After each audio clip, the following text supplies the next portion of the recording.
We took a Hippocratic oath in the ideal that, we were going to help to improve the lives of the patients and to do no harm. And then this financial instrument, which is not bound by the Hippocratic oath, decides whether or not we can actually do the things that we want to do.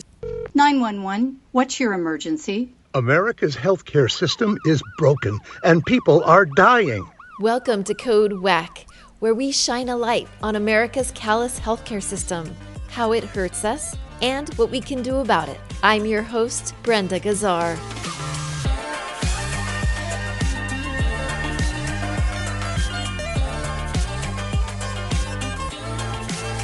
This time on Code WACK, why does working as a doctor in America feel like being on a battleground? What questionable tactics are insurance companies using, and how are they affecting patients and physicians alike? To find out, we recently spoke with Dr. Erica Rowe Urquhart, a private practice orthopedic surgeon in northern New Jersey, a Harvard-trained biomedical engineer with an MD and PhD from Johns Hopkins. Dr. Urquhart is the author of the forthcoming book, The Invisible Hand Wielding the Scalpel, Paying the Price in America's Fractured Healthcare System. Welcome to Code WACK, Dr. Urquhart. Thank you so much. It's a pleasure to be here. Pleasure to have you. So first off, tell us a bit about yourself. Who are you, and how did you get into practicing medicine? As you said, my name is Erica Rowe Urquhart, and I'm an orthopedic surgeon in private practice. I came to medicine, I think, because when I was about 5 or 6 years old, my mother said, "You should be a doctor."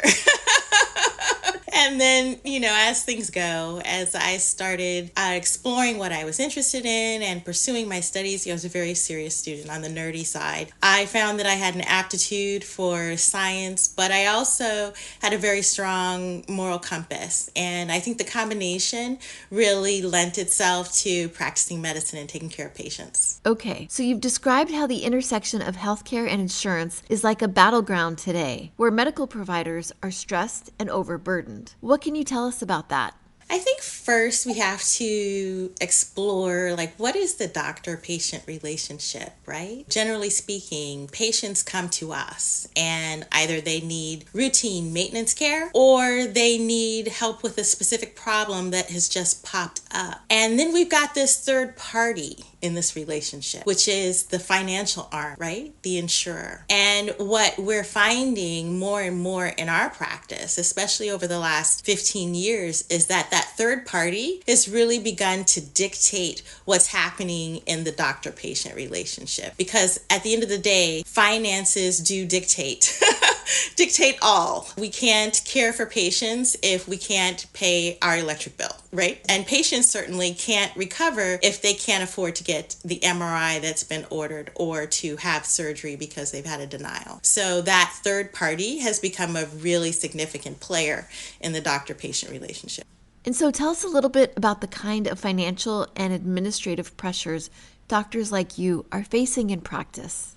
Yeah, so this is something that will become more and more of a conversation piece as the trends within healthcare continue to evolve. But what I can say with full candor is that as, again, our practice, which is a private practice, meaning we're standalone, you could consider us like a small business within healthcare. We have observed over the last 15 years that practices on the reimbursement side have become more and more, let's just say, suspicious. Where when we first started, or I first started in the practice, when we take care of patients and we submit a code, everything we do in medicine has a code to the insurance company, we would expect to be reimbursed within 30 to 60 days. That's, routine.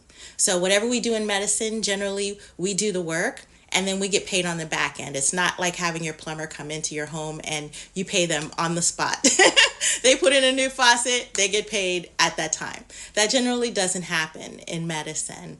And so again, 15 years ago, 30 to 60 days for reimbursement. Currently, it could be 60 to 90 days, or depending on the additional information that's requested, it could be 6 months on average. So there's an irregularity to reimbursements. And it's extremely challenging to operate any business or any entity without having a predictable source of income. So that's number one. There's a stress factor involved there. And then beyond that, in the doctor-patient relationship, when we're trying to come up with a treatment plan for patients, we're generally finding that there are more and more hurdles for us to be able to implement the treatment plan, meaning this PA or prior authorization practice is expanding throughout healthcare, and everything we do, almost, it feels that way, requires some sort of third party to say, yes, we're granting authorization.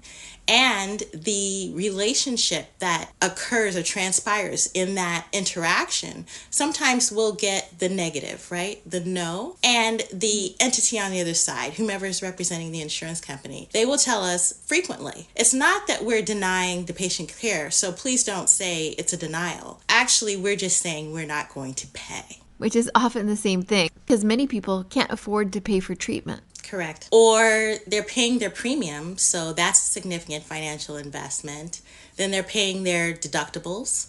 They're paying their copays. So there's significant out-of-pocket expense. And then these services, be it physical therapy or MRI or even surgery, they can be quite expensive. And as you say, a burden that is insurmountable. And what studies have shown is that up to 75% of patients are actually deciding not to have care or not to pursue a treatment plan because of the financial burden associated with the treatment plan and the issues that have come up with the prior authorization practices. And are we talking about a specific specialty or overall? Overall, this was the AMA did a survey. And so this survey was on the provider side, but the providers reported that 75% of patients on average between the surveys were deferring care or choosing not to pursue care because of the cost. Wow, that's a shocking number. It's real. Even if you look at, say, the socioeconomic status of patients, those patients that are in the bottom 20%, the bottom quintile, they generally are spending more of their annual income, and this does make sense, on healthcare. They're spending about 20 to 30%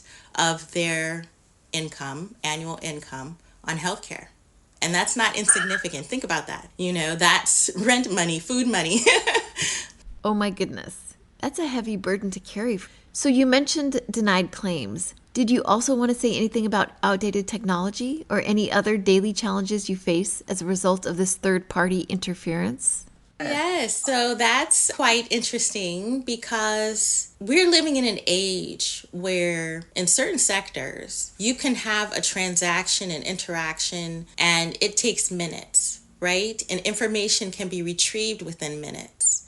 And we have the advantage now of the explosion of AI and large language models. But what we're finding in our practice is that quite often we have to send information in duplicate forms. So there may be websites where we can submit our appeals for a denied prior authorization, but the website doesn't provide a confirmation that that information was submitted. And once it's submitted, it's not retained in a visible form on the website. So let that sink in. We're submitting an appeal to an insurance company electronically because we're thinking that will be the most expeditious method to do so. But as we do that, on the website, there's no visible record of that submission. So then our staff, because we're that kind of practice, our staff then do double duty by submitting that information by fax. And we've even been reduced, in some cases, more on the reimbursement, the collection side, to sending packets by mail. So not only are we, doing things electronically, sending things electronically, but by fax, which is more of an outdated technology. And then we're also sending things by snail mail. And let's not talk about the telephone. So there are certain companies where these resources are not available, so we have to call to try to get the name of a representative. And for example, we were dealing with an insurer which is based in Canada, but they do have a US branch, and the Canadians were quite responsive initially, but on the US side, we still haven't gotten a response 4 weeks later from the American representative, and we're just continuing to call, trying to submit the information. So it's quite challenging, and I think technology is actually being used against us, if anything, because it's a way of delaying, right? Inscribed on those shell casings were several words, but one of them was delay. And I think that is certainly a tactic that is being used to prevent payment. Right. You're talking about the tragic murder of United Health CEO Brian Thompson. Correct. Yeah. Murder, violence in any circumstance is certainly not condoned, but I do refer to what he wrote on those casings. Yes. So what is the impact of these challenges on you as a physician, and how does it contribute to burnout? Right. We go through all of the years to develop an expertise, and our training, again, is on the patient care side. So we're learning first how things work well. So we're learning anatomy and physiology. Then we learn how things don't go so well, pathophysiology and pathology. And then we learn how to interact with patients. And none of that is free. All of that education costs money. And it's a delay in terms of our ability to, start our lives. Quite often we're postponing marriage, we're postponing buying our first home, we're postponing all of those things. But with the investment of saying, look, it's really important to me, this career path, and that I believe in the mission of what it means to care for patients. And then once we get into the practice, all of a sudden we're being asked to do things that we weren't trained to do. And we're being placed on the hot seat to answer for decisions that weren't our decisions in the first place. We made decisions that were in the best interest of our patients, but then someone asked us, the financial arm, the financial instrument, asked us to get this authorization, prior authorization, and quite often we feel that there's no rhyme or reason to a denial or an approval. And I think it's a very demeaning process, as in addition to being a very stressful process. And then it goes against the mission that we trained for in the first place, right? We took a Hippocratic oath in the ideal that, we were going to help to improve the lives of the patients and to do no harm. And then this financial instrument, which is not bound by the Hippocratic oath, decides whether or not we can actually do the things that we want to do. So it's a pressure, it's a heaviness, it's a burden. And there's so many young doctors who are either changing jobs or leaving medicine altogether. And there are studies that are showing that we will be at a deficit. We will have too few doctors by around 2035. Oh, and isn't there already a shortage in some parts of the country? Absolutely. And even in areas that are densely populated, like I'm, in an area that's very densely populated. And as a result, we do have a good number of physicians, but I hear horror stories all the time. It's going to take me 3 months to see a primary care doctor. Yes, that long for me to get an appointment, or based on insurance, because I have this particular insurance, it's going to take that long. And I will just add, there's another layer to that, because sometimes patients are feeling a shortage, not because there is a shortage, but because certain insurers are sort of double dipping. They're not only paying for the insurance, the care by providing policies, but they're also paying for the providers by managing practices. And to facilitate the growth of the practices that they're managing, they're letting go or taking off panel doctors who are not employed by them. So if you have some insurances, you don't really have choice, because the doctors who were on panel, the doctors who were in network, were just surreptitiously, let go. And then you're forced to wait for a doctor which is employed by the insurer through a company that has a slightly different name. Wow, that's interesting and unfortunate. So what's the impact of these challenges on patients? And do you have any specific stories you might be able to share? Oh, I could have so many stories. It's hard to name, but one comes to mind. Arthritis is a problem that we commonly see, we commonly treat. The most common orthopedic surgeries are total joint replacements, knee and hip primarily. And that patient population can be carrying extra weight. That's one of the factors that can contribute to the development and progression of arthritis. And we've seen in our practice practice, I mean, obviously we want to be cautious about whom we operate on, but we've seen that once patients are able to mitigate the arthritis through a total joint replacement, they will actually lose the weight. But in our practice scenario, we have actually had insurers come back to us with a denial for the patient's total joint replacement, with the caveat that the patient should go for weight loss surgery and lose weight before they can have their surgery done. Got it. And what is it like for you as a physician? How do you feel about that?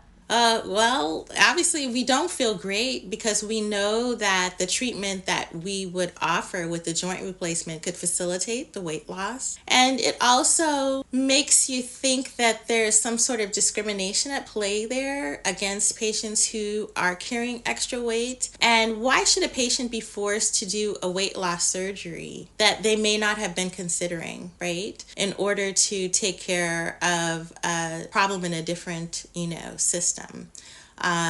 There are just so many layers to that. But at the end of the day, there's nothing we can do unless the patient is wealthy or has the means to pay for the surgery out of pocket, which that's quite challenging because it's not just the surgeon's fee, it's the facility fee, the implants cost money, all of that. Our hands are tied. If the insurer is saying for this patient with this body mass index or BMI, we are not going to pay for surgery, send the patient to a weight loss surgeon, there's really not a lot that we can do. Our hands are tied. Wow. So what do you think the motive is for them to do that? I think there are a couple of motives. One is obviously to penalize patients who are carrying extra weight and whose decisions could have contributed to their health conditions, right? So that's one motive. The other motive, and this is a phrase that I've coined, is where they call this prior authorization a utilization management strategy. I think it's actually a utilization minimization. It goes back to the idea that if you're able to collect, or if the companies are able to collect premiums on the front end, but then prevent patients from taking advantage of services on the back end, then at the end of the day, the corporation will be able to return more value to its shareholders. And that is the motive of any corporation, especially a corporation that's not bound to patients by the Hippocratic Oath, but is collecting money for their health care, to retain income and return value to shareholders. Right. So it goes back to delay and really defer, like get patients to avoid using their services at all. Which is the whole point of having health insurance, to get health care. Correct. That's what the premiums are for. Obviously, this has a major impact on people's health, mobility, wellness, and ability to function. Absolutely. There are so many repercussions, and I think the mental health component also comes into play, because if you're in pain or if you know you have a problem that could be addressed if your insurance company would just give the approval, then there are mental health implications to that. And then as we were talking about with the physician burnout and just the overall pressure of taking care of patients, this is a repetitive trauma on the professional that has invested years in being able to make this kind of decision and then not having the ability to practice the art that, we've trained to practice. Right. So doctors' hands are essentially tied by the insurance companies. Correct. Thank you, Dr. Urquhart. Stay tuned for next time when we continue our discussion about health insurance hassles and how they affect doctors and exacerbate inequities. If you love Code WACK, keep us on the air with a tax-deductible donation at heal-ca.org/donate. Do you have a personal story you'd like to share about our WACK healthcare system? Contact us through our website at heal-ca.org. And don't forget to subscribe to Code WACK wherever you find your podcasts. Code WACK's powered by Heal California, uplifting the voices of those fighting for healthcare reform around the country. I'm Brenda Gazar.